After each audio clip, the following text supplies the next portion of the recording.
what have been some struggles like working together and like things Right. that So, frustrated you?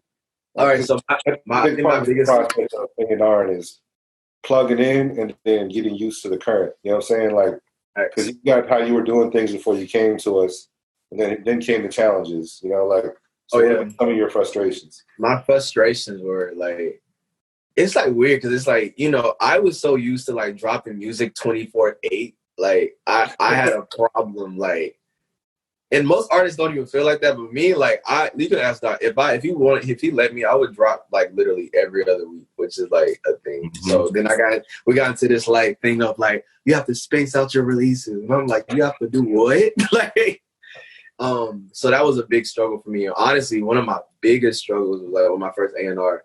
I was so like gravitated and just pulled by what they said. Like I would be like, oh, if they don't approve it, I can't do it. And I like literally, it really screwed with me for a long time. I literally just got out of that for this past year. So Mm. that was one of my problems. And then, and I was scared to like just like being very timid. Like I said, like I thought I was going to get dropped. And then I really had creative problems because it's like, I wanted to sing. Like I was like doing really cool rapping or whatever. Like, cause I know everybody know I can rap like my tail off. Like, but like I started to really come into my voice and I wanted to sing. And I know everybody was kind of iffy about it at first.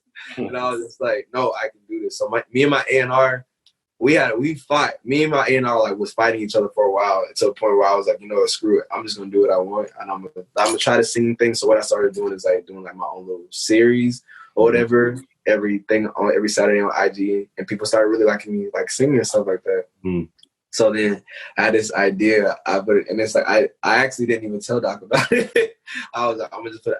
Usually, and that's another struggle me and like the label had. I would just do stuff without even telling the label, and then like we would have to go back and fix it.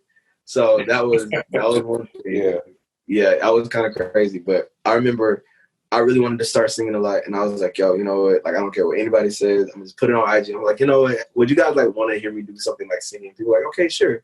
So then I just started working on these songs, and that turned out into Hopeful Soul, and that turned out to be like one of my biggest projects that I released. Like, Hmm.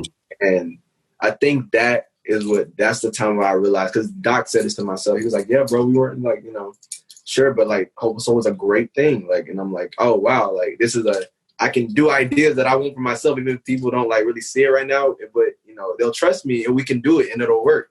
So that was the most frustrating thing, but it actually taught me a lesson. I'm like, dog, I can do this. Like, even if my team doesn't see it all the way, I know they can trust me. Like, and then it'll actually happen. So Yeah. that's been my frustration. But honestly, those frustrations led into growth that really helped me.